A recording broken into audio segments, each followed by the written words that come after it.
सध्या मी ड्राईव्ह करत आहे दौंड सिद्धटेक या रोडवरती। साधारण 4 ते 5 वर्षापूर्वी मी या रोडने आलो होतो, त्यावेळेस रस्त्याचे काम चालू होते। रस्ता एवढा खराब होता ना की गाडी कशी चालवावी हे कळतच नव्हते। साधारण 12 किलोमीटर अंतरावरती सिद्धटेक राहिलेले आहे।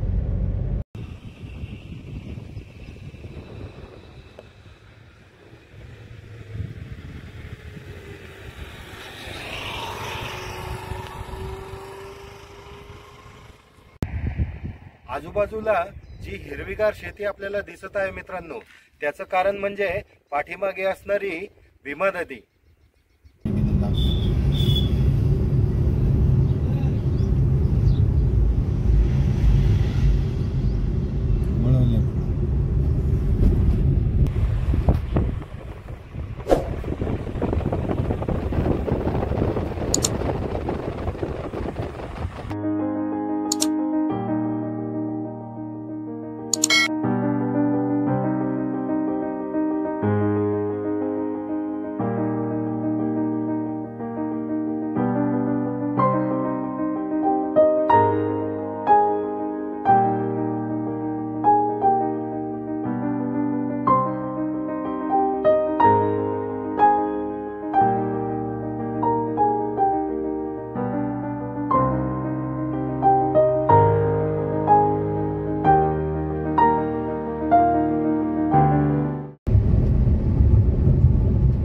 आत्ताच आपले सिद्धिविनायकाचे दर्शन झालेले आहे।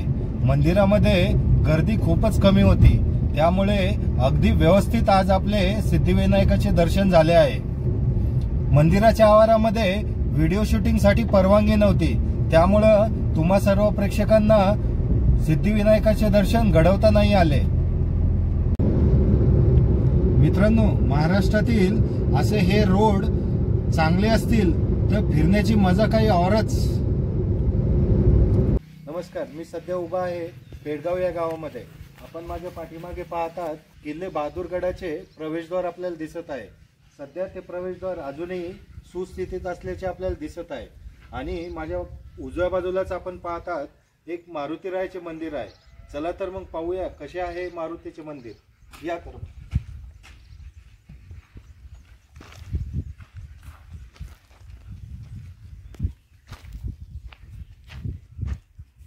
आपण पाहू शकता येथे सफेददान स्वरूपामध्ये मारुतीरायाची मूर्ती दिसत आहे आणि मारुतीरायाच्या पायाखाली पनवती आपल्याला पाहावयास मिळते।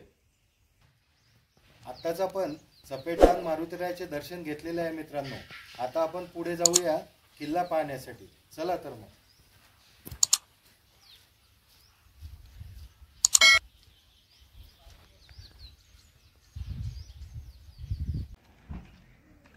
किल्ल्याच्या एकमेव असलेल्या प्रवेशद्वारातून आतमध्ये प्रवेश केला की आपल्याला उजव्या बाजूला भैरवनाथाचे एक मंदिर पाहावयास मिळते।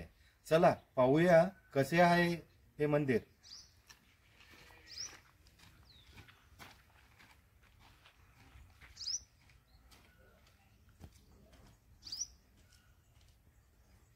मंदिराच्या समोर भव्य असा सभामंडप असून एक दीपस्तंभ देखील पाहावयास मिळतो। या दीपस्तंभाजवळ भग्न अशा विविध प्रकारच्या मूर्त्या आपल्याला पाहावयास मिळतात। हनुमानाची चपेटदान स्वरूपामध्ये मूर्ती आपल्याला इथे पाहावयास मिळते।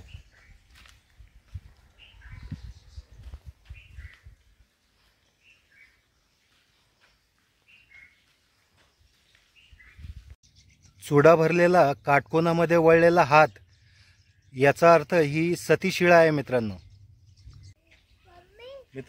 सध्या आपण माझ्या डावीकडे पाहू शकता, येथे गडामध्ये असलेल्या पार्किंगची सोय केलेली आहे।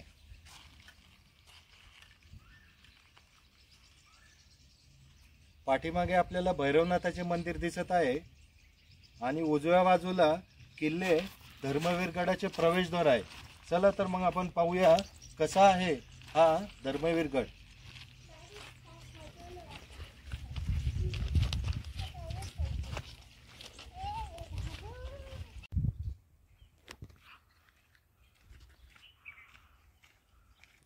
प्रवेशद्वारापासून साधारण 50 मीटर पुढे चालत आले की आपल्याला उजव्या बाजूला रामेश्वर मंदिर असा बोर्ड पाहावयास मिळतो. चला आपण उजव्या बाजूला जाऊया आणि पाहूया कसे आहे हे रामेश्वर मंदिर. चला तर मग.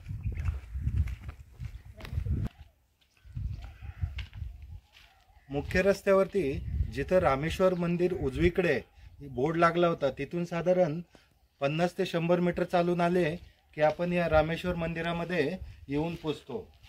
बाहेरच आपल्याला सभामंडप दिसत आहे आणि सभामंडपाच्या मागे एक गर्भगृह आहे. हा सभामंडप मुख्यतः 1, 2, 3, 4 अशा मोठ्या खांबावरती आधारलेला आहे आणि आतमध्ये 4 अर्ध खांब आहेत. आता आपण आतमध्ये जाणार आहोत आणि पाहणार आहोत कसे आहे हे रामेश्वर मंदिर. चला तर मग.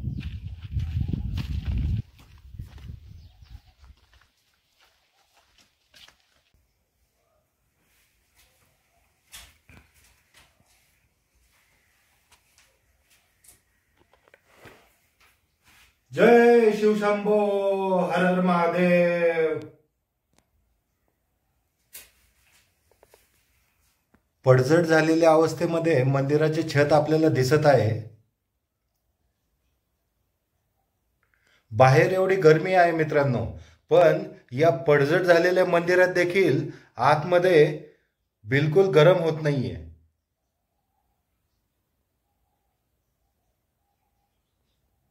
रामेश्वर मंदिराच्या समोरच आपल्याला काही तुटलेल्या अवस्थेमध्ये विरगळी पाहावयास मिळतात.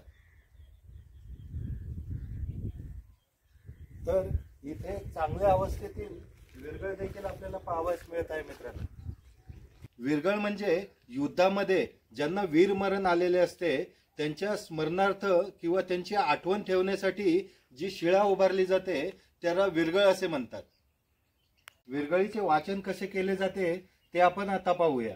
विरगळीमध्ये बऱ्यापैकी 4 रकान्यामध्ये त्या वीर योद्ध्याचा पराक्रम दाखवलेला असतो. सध्या ही जी विरगळ आपण पाहतात याच्यामध्ये 3 रकान्यामध्ये त्या योद्ध्याचा पराक्रम येथे दाखवलेला आहे. या बेसमध्ये असलेल्या रकान्यामध्ये वीर योद्ध्याला मरण कसे आले हे जनरली येथे दाखवण्यात येते. समोर दिसत असलेल्या प्रसंगावरून आपल्याला असे दिसते की येथील योद्ध्याचा वीरमरण हे युद्धामध्ये झालेले आहे. मिडलच्या रकान्यामध्ये आपण पाहतात 2 अप्सरा असतात आणि त्याच्यामध्ये अजून एक मूर्ती असते. ती मूर्ती म्हणजे त्या वीर योद्ध्याचा प्रेतात्मा आहे असे दृश्य त्या रकान्यामध्ये दाखवलेले असते. या 2 बाजूच्या अप्सरा त्या प्रेतात्म्याला स्वर्गामध्ये घेऊन येतात असे त्यामध्ये दाखवलेले असते. तो प्रेतात्मा कैलासवासाला गेला हे दाखवण्यासाठी टॉपच्या रकान्यामध्ये शिवपिंड येथे दाखवण्यात आलेली आहे. समोरच दिसत असलेले रामेश्वर मंदिर आता आपले पाहून झालेले आहे मित्रांनो. आता आपण या समोर दिसणाऱ्या रस्त्यानेच चालत येऊन रामेश्वर मंदिर उजवीकडे या बोर्डपाशी आलेलो आहोत. आता आपण इथून सरळ जाणार आहोत पुढे किल्ला पाहण्यासाठी. चला तर मग.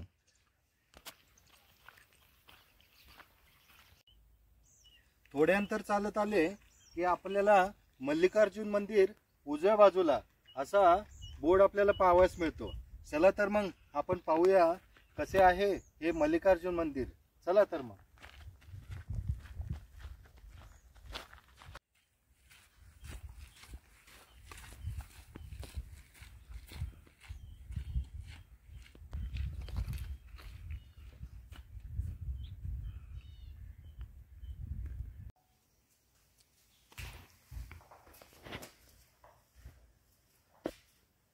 मित्रांनो, आपण सध्या मल्लिकार्जुन मंदिरामध्ये प्रवेश केलेला आहे आणि सध्या आपण सभा मंडपामध्ये उभे आहोत.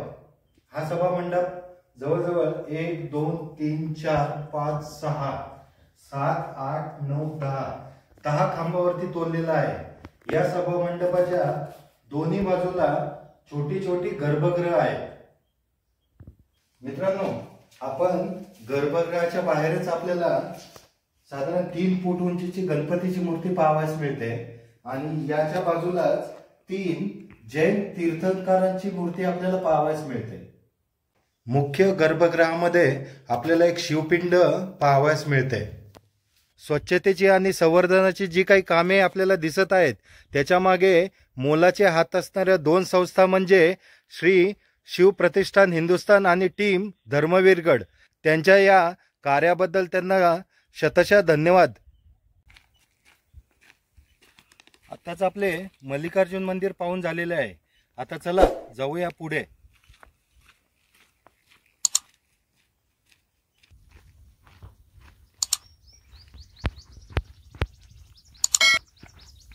मल्लिकार्जुन मंदिर पाहून सरळ चालत आल्यानंतर आपण येथे पाठीमागे पाहू शकता, उजवीकडे लक्ष्मीनारायण मंदिर, बालेश्वर मंदिर आणि पाताळेश्वर मंदिर असे 3 मंदिरं असलेला बोर्ड आपल्याला दिसत आहे. हे मंदिर आपण नंतर पाहणार आहोत. सध्या आपण जाणार आहोत या दिशेने. चला तर मग. मित्रांनो, मी सध्या अशा एका किल्ल्यावरती उभा आहे जो किल्ला इतिहासामध्ये अजरामर झाला आहे, ते खाली घडलेल्या गोष्टींमुळे. छत्रपती संभाजी महाराजांच्या असीम आणि अद्भुत शौर्यासाठी औरंगजेब आणि छत्रपती संभाजी महाराज यांची समोरासमोर असलेली दुसरी भेट याच किल्ल्यावरती झाली. त्यानंतर स्वराज्याचे सरनोबत हंबीरराव मोहिते यांनी बहादूर खानाची फजिती उडून पेडगावचा शहाणा अशी म्हण ज्या किल्ल्यावरती दिली तोच हा किल्ला. मित्रांनो नमस्कार. मित्रांनो, कशा सर्व मजेत ना? मी राजेंद्र स्वागत करतो तुम्हा सर्वांचं आपल्या पुणेरी एक्सप्रेस या मराठी यूट्यूब चॅनलमध्ये, जिथे तुम्ही भटकंतीचा मराठमोळा असा खजिना लुटू शकता. तर मित्रांनो, आज पुणेरी एक्सप्रेस आली आहे पेडगावच्या किल्ल्यामध्ये. भुईकोट प्रकारातील हा किल्ला पांडे पेडगावचा किल्ला, बहादूरगड पेडगावचा किल्ला किंवा धर्मवीरगड या नावांनी ओळखला जातो. या किल्ल्याविषयी माहिती देणारा फलक आपल्याला समोर दिसत आहे. मित्रांनो,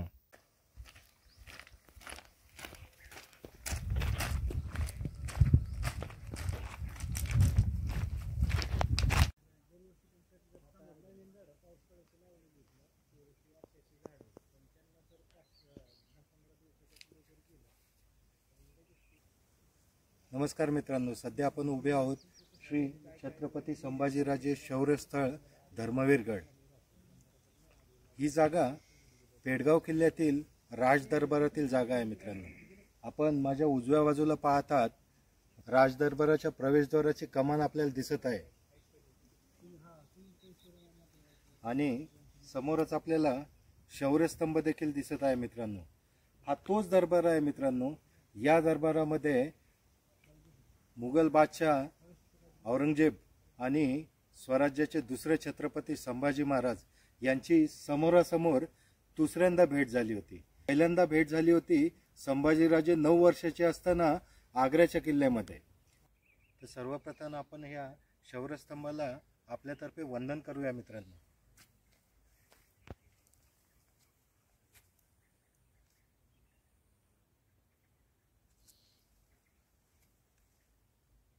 मित्रांनो, हा तोच शौर्यस्तंभ आहे जेथे महाराज आणि कवी कलश यांना साखळदंडाने बांधण्यात आले होते. आजूबाजूला मोगलांचा सशस्त्र पहारा होता आणि औरंगजेब समोरच दिसणाऱ्या सिंहासनावर बसला होता. याच्यावरून कळते की महाराजांचा दहशत किती होती, दरारा किती होता. हा दरारा किती होता हे हल्लीच रिलीज झालेल्या छावा या मूवीमध्ये कवी कलश यांनी केलेल्या कवितेवरून कळते. मित्रांनो, जी काही कविता हल्लीच रिलीज झालेल्या छावामध्ये दिसत आहे ती कविता इतकी भारी आहे आणि ती मला इतकी आवडलेली आहे की त्याच्यावरून संभाजी महाराजांचा दरारा एक्झॅक्टली कळतो. मित्रांनो, हाथी घोड़े तोप तलवारें फौज ते तेरी सारी है, पर जंजीर में जकड़ा राजा मेरा अब भी सब पे भारी है. मित्रांनो, कविता छोटी आहे पण याच्यामध्ये खूप मोठा असा अर्थ दडलेला आहे. या कवितेमध्ये संभाजी महाराजांचा दरारा, दहशत किती होती हे हुबेहूब वर्णन केलेले आहे. मित्रांनो, हे झालं हे हल्लीच रिलीज झालेल्या छावामध्ये असलेल्या कवितेबाबत. पण ओरिजिनल कविता कुठली होती मित्रांनो ते माहिती आहे का? ती कविता आपण थोड्याच वेळात ऐकणार आहोत. मित्रांनो, आपण पाठीमागे पाहतात राजदरबाराचे प्रवेशद्वाराची कमान दिसत आहे आणि मध्यभागी आपल्याला शौर्यस्थळ आपल्याला दिसत आहे. याच ठिकाणी कवी कलश आणि छत्रपती संभाजीराजे यांना साखळदंडाने जखडून हा जो बाजूला समोरच आपल्याला चौथरा दिसत आहे, येथे औरंगजेबाचे सिंहासन होते. यांच्या समोर या दोघांना पेश करण्यात आले होते. तर मित्रांनो, संभाजी महाराजांचा पराक्रम, संभाजी महाराजांची ताकद किती होती, त्यांनी मोगलांना किती ती सळो की पळो करून सोडले होते, हे याच्यावरून कळते की हा पूर्ण राजदरबार, याच्यामध्ये पूर्ण सरदार मोगलांचे, याच्यामध्ये पूर्ण पहारा मोगलांचा, ही पूर्ण छावणी ही मोगलांच्या सैन्याने वेढलेली होती. आणि या अशा पूर्ण साधारण 4 ते 5 लाखाच्या मोगलांच्या सैन्यामध्ये साखळदंडाने जखडून ठेवलेले 2 राजकैदी म्हणजे छत्रपती संभाजी महाराज आणि कवी कलश, याच्यावरून कळते संभाजी महाराजांचा दरारा काय होता ते. इसवी सन 1689 मध्ये कपट कारस्थान करून श्री छत्रपती संभाजी महाराज यांना कोकणातील संगमेश्वर येथे पकडल्यानंतर त्यांना भीमेकाठच्या पेडगावला आणण्यात आले. पेडगाव तेव्हा मोगलांची मोठी छावणी होती. पेडगाव हे 52 पेठांचे गाव म्हणून प्रसिद्ध होते. पेडगाव किल्ल्यापासून साधारण 2 ते 2.5 किलोमीटरवरती एक माळ होता. तिथं औरंगजेबची मोठी छावणी पडली होती. तेथे संभाजी महाराज आणि कवी कलश यांना साखळदंडाने बांधण्यात आले. त्याच्यानंतर तख्ताकुला आणि वेदूशी कपडे घालण्यात आले. एक असा मरतुकडा असा उंट, त्याच्यावर दोघांना बसून त्यांची तुतारी वाजवून दोघांची धिंड काढण्यात आली. अशा प्रकारे धिंड काढण्यामागे एकच उद्देश होता की मराठ्यांचे मानसिक खच्चीकरण करायचे. किल्ल्याच्या राजदरबारामध्ये संभाजी महाराज आणि कवी कलश जेव्हा साखळदंडाने बांधण्यात आलेले होते, तेव्हा संभाजी महाराज इतक्या मरणपाय यातना भोगत असताना देखील कवी कलशांना म्हणतात, कवीजी आपण कवी आहात, या प्रसंगावर तुम्हाला एखादी कविता सुचते का? तर कवी कलश हे शीघ्र कवी होते. त्यांनी क्षणामध्ये एक कविता रचली आणि ती म्हणून दाखवली. ती कविता होती, यावन रावण की सभा शंभू बंद्यो बजरंग, तहु तसत सिंदूर सम खूब खेलो रणरंग, जो रवि छवि तकथई बद्योत होत बजरंग, त्यो तुझ तिहार निहार के तखत तजत औरंग. मित्रांनो, या कवितेचा मराठीमध्ये अर्थ असा आहे, रावणाच्या सभेमध्ये ज्याप्रमाणे हनुमंताला बांधून आणले, त्याचप्रमाणे छत्रपती संभाजीराजे यांना औरंग्यापुढे उपस्थित केलेले आहे. हनुमंताच्या अंगाला शेंदूर शोभून दिसावा असे घनघोर युद्ध करून रक्ताने अंग माखलेले आहे. हे राजन, तुला हे शोभून दिसत आहे. ज्याप्रमाणे सूर्याला पाहताच काजव्याचा प्रकाश निस्तेज होतो, त्याप्रमाणे तुझे तेज पाहून औरंग्याने आपल्या सिंहासनाचा त्याग करून बिछायतीवरती गुडघे टेकून नतमस्तक झाला आहे.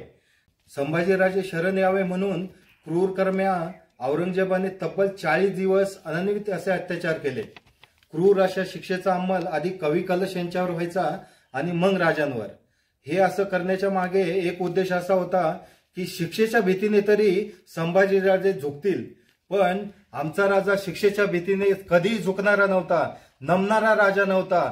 तो होता नमवणारा, तो होता झुकवणारा, महापराक्रमी असा शूर शिवबांचा शूर छावा. तापवलेल्या गजाने डोळे काढणे, अंगाची कातडी सोलणे, जखमावरती मिठांचे पाणी टाकणे, नख काढणे, जीभ छाटणे, अशा विविध प्रकारच्या क्रूर शिक्षा आपल्या स्वाभिमानी संभाजी महाराजांनी सहन केल्या. पण तसू देखील ते नमले नाहीत आणि झुकले नाहीत. मित्रांनो, पेडगाव येथे अनेक असे अत्याचार केल्यानंतर संभाजी महाराज आणि कवी कलश यांना इथून साधारण 95 किलोमीटर अंतरावर असणाऱ्या वडू तुळापूर येथे नेण्यात आले. इसवी सन 11 मार्च 1689 रोजी त्यांची संभाजी महाराज आणि कवी कलश यांची निर्गुण अशी हत्या करण्यात आली. मित्रांनो, शिवरायांनी निर्माण केलेले स्वराज्य अबाधित राखण्यासाठी छत्रपती संभाजी महाराजांनी बलिदान दिले. तर मित्रांनो, आपला आजचा हा व्हिडिओ कसा वाटला ते कमेंट करून जरूर सांगा. आपल्या व्हिडिओला लाईक करा, शेअर करा आणि हो, सगळ्यात महत्त्वाचं, आपल्या पुणेरी एक्सप्रेस या चॅनलला सबस्क्राईब करायला विसरू नका. मित्रांनो, चला भेटू लवकरच.